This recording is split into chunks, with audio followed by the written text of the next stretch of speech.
So we heard there's a little spooky season coming up, and for your benefit, we would like to highlight some of the spookier franchises.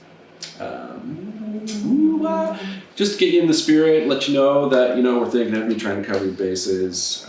So we're going to go into that in some detail, give you 5 of the spookier franchises that you can just dig your heels into this season, have some good old-fashioned scary times. And on that note, I'm Widied. I'm Pfarcus, and this is...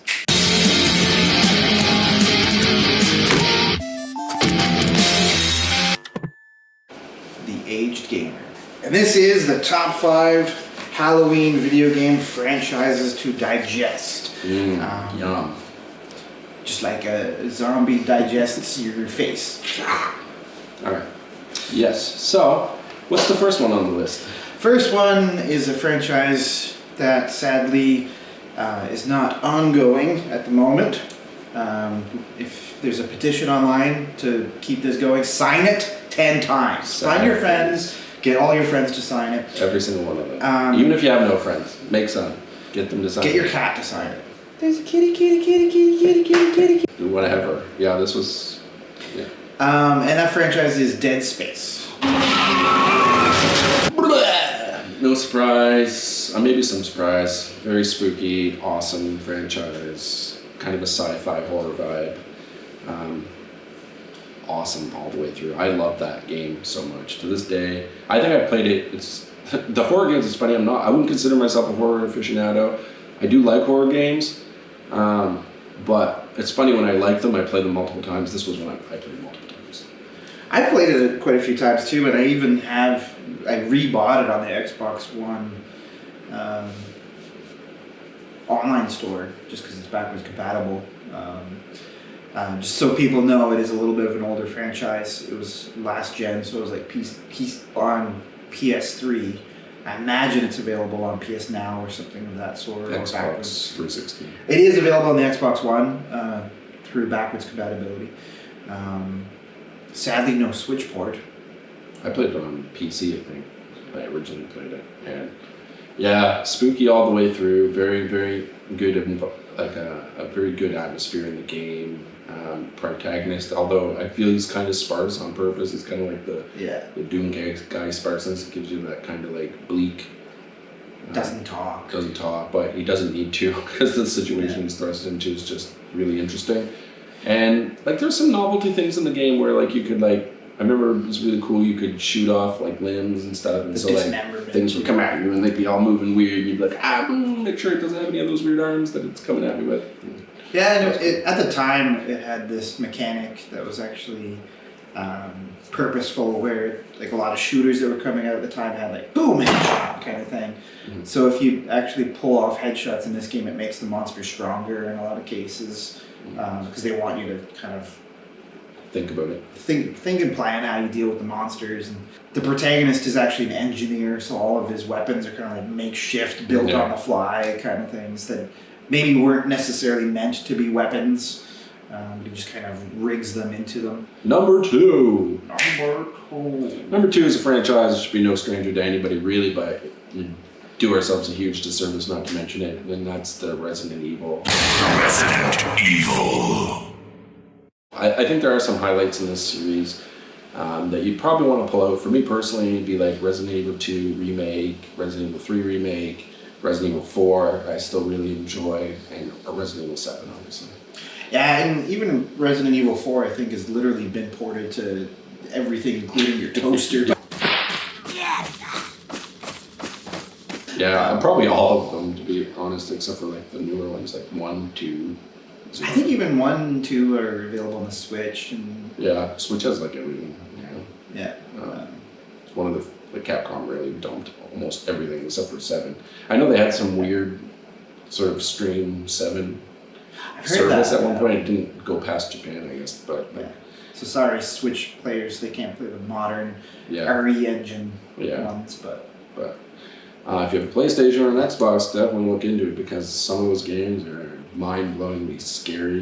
Like even to this day, like the RE2 remake was actually one of my favorite games of all time. Because RE2 was one of my favorite games of all time, because I played it when it was originally came out, just like you.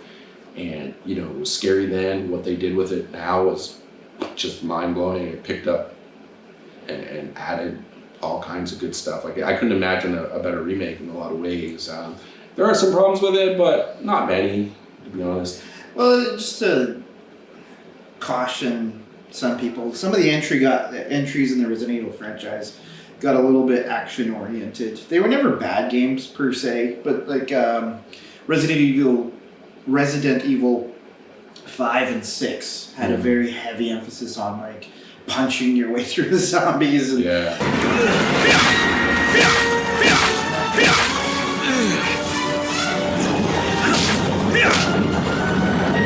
And and some people found that a little ridiculous and not scary. I still feel like they still had a lot of the fun elements that you would want to be embracing during Halloween, like the zombies and monsters and crawling through a graveyard and that kind of atmosphere. They definitely, like, you could tell they had, like, when they first came out, right, Resident Evil didn't really have much competition. It was like the horror game, the survival horror game that was on most people's minds, and even straight up till 4, I would think 4 was still like 4 was very original with the sort of third-person shooter thing, and I love that personally. That's still a genre of game that I just enjoy.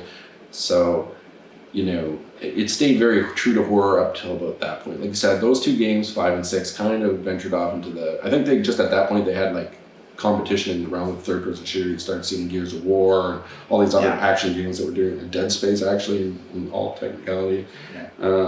You know, became kind of competition. We were doing things that these games weren't and doing it well, and so, you know, it had a weird kind of following or kind of fall out there. Well, it's just not necessarily bad, but just different. It was different, and I feel like the only real difference is if you want spooky, go with any game but 5 and 6. Yeah. But if you want like Michael Bay to direct your Halloween experience, then go with 5 or 6. Good way to put it, for sure. And then 7. I have personally never played it on VR. I know you have. I played a bit of the game outside of VR. It's very stressful. I couldn't even imagine it in VR. I actually kind of want to try it. I do recommend wearing a diaper if you play Resident Evil 7 in VR. Yeah. I find it's an extremely intense experience. And wear a diaper or your brown pants. Yeah. So for number 3, we wanted to do something a little bit more family friendly, something a little bit more that everyone can enjoy, including the little ones. And that's a game called Luigi's Mansion.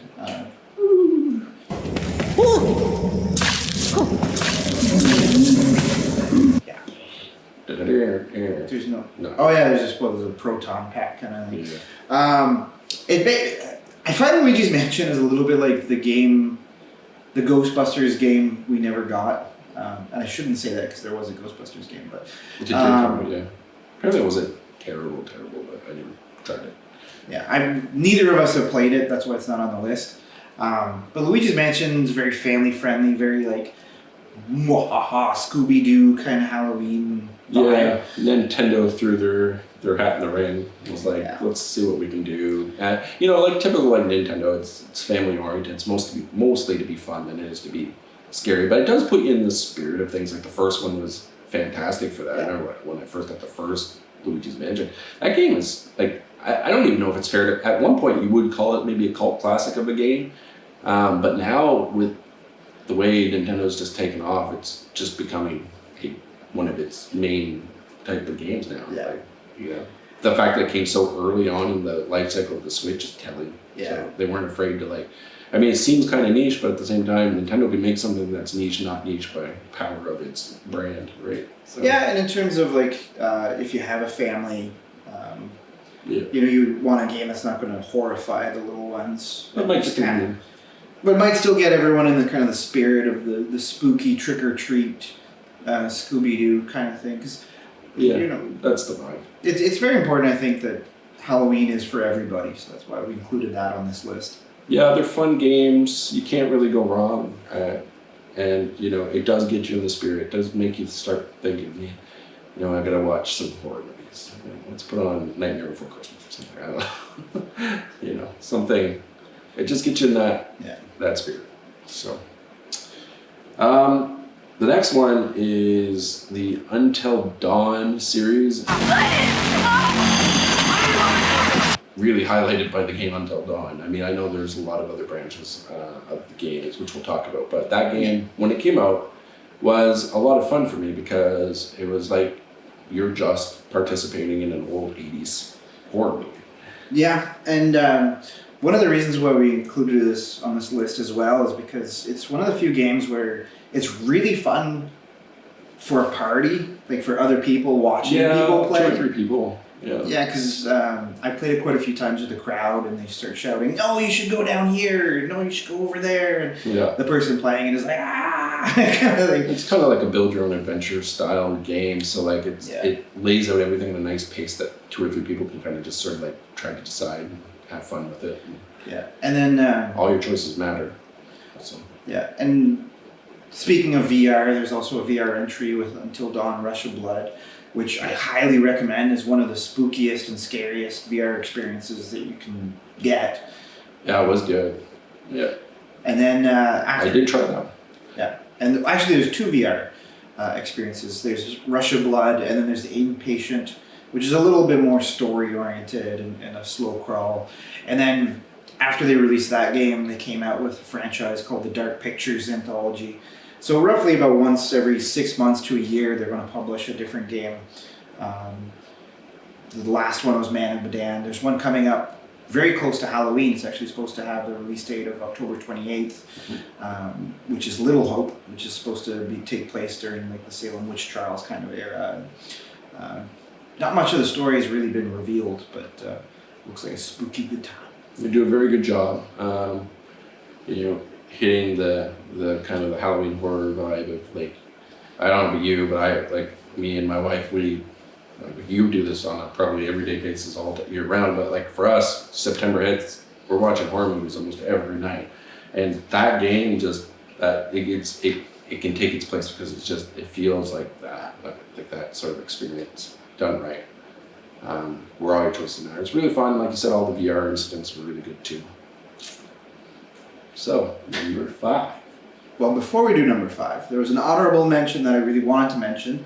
That's not a franchise per se, but it is part of kind of a bigger scope of games. It's I don't know if it's fully independent. I don't want to say that it's independent if it's not quite.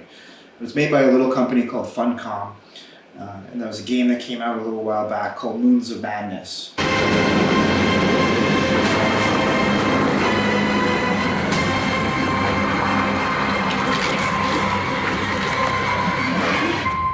Who would have thought? My son, off to fly among the stars. That takes place in space. It's kind of like a sci-fi horror story-based game. I kind of hope it branches a little bit of a franchise because it was a really creepy, isolated, lonely puzzle game, adventure game kind of thing. But I really recommend checking it out. It's not a franchise, but I definitely think as far as Halloween games, I highly recommend searching for Moons of Madness.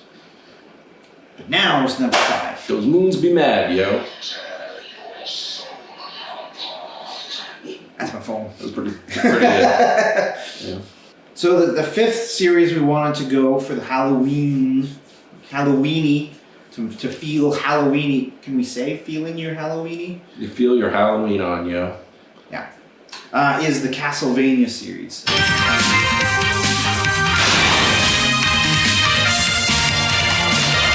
It's a series that's pretty much been around forever. Yeah, no introduction needed. It's just if you haven't played it, you are legitimately missing out as a gamer. Oh, for sure. There's the Super Nintendo, Super Castlevania, which we recommend. Castlevania 2.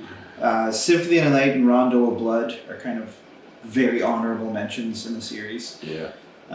Simon's Quest, Avoid. No, just kidding.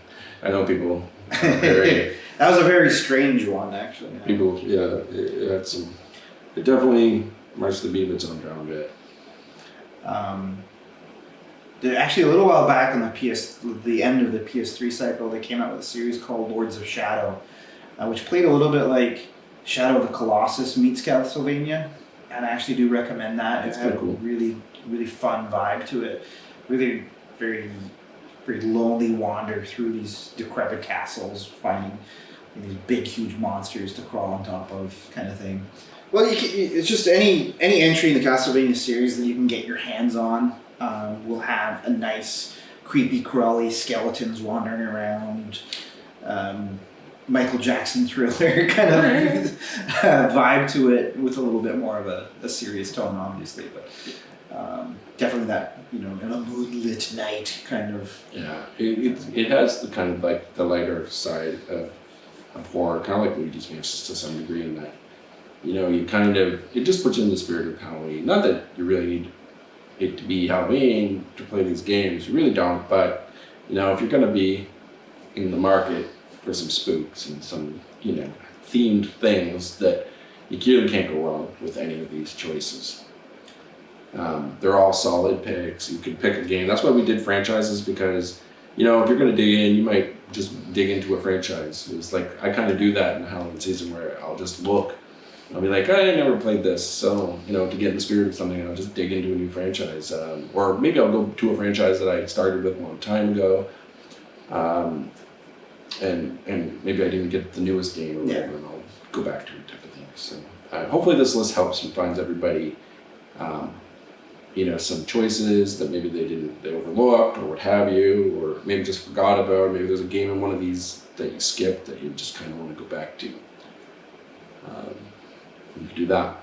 Or maybe we reminded you of a game you absolutely adored and wouldn't mind coming back. You play again. Yeah, for some reason I play horror games a lot. Like I like horror. I always have. I would consider myself a horror fan for sure. Horror fiend, maybe not, but a fan for sure. I play a lot. Fiend. But for some reason, horror games I play multiple times.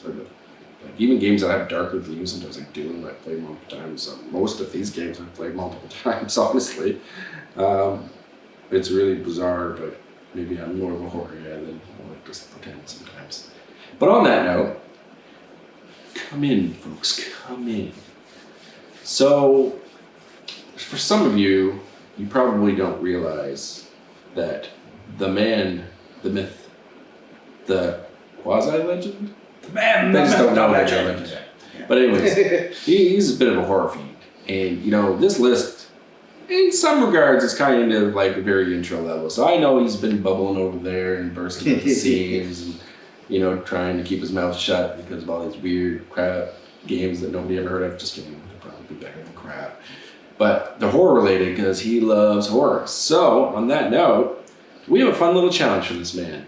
The challenge is, list as many GD horror games as you can that people should play in minutes to go. Layers of Fear 1 and 2, Outlast 1 and 2, Observer, let's see, Among the Sleep, Getting tired. Blair Witch, the game, which is really creepy. Let's see, what else? Condemned Origins. I gotta do this as quick as I can, so hurry up. So Condemned Origins actually had 1 and 2. There's Condemned Bloodshot.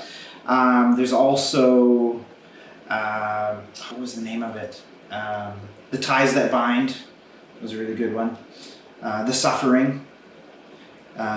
Actually, no, sorry. The Suffering was The Ties That Bind. That was like the subtitle of the first one. What else? Binding of Isaac, it kind of sort of fits because there's like a lot of creepy, spooky vibes to it. The Diablo series has a lot of dungeon crawl fun. What other games? Sleep. Layers of Fear. Made of Scare just came out. I haven't played it yet, but I am very curious. What other games? Hellbound, which is like a Doom clone kind of thing, just came out on PC. Deathmark, which is a kind of visual novel kind of story thing. Yokimawara. I'm going to butcher that name. I can give you the name after if you get confused in editing because I probably butchered it. But it's this little RPG kind of Zelda perspective, like the Link to the Past kind of perspective, where you play through a haunted night in town, trying to find your lost sisters, or sister, I should say. Call of Cthulhu. Definitely recommend Call of Cthulhu. And on that note, you can also play the game that was kind of developed originally as Call of Cthulhu, which is The Sinking City, which is basically like Sherlock meets Cthulhu, just awesome. What else? I think. Ah, crap! I think I'm out. On that note, folks, have a merry, happy, whatever the heck you have for Halloween. Drink some blood. Like. Comment. Subscribe.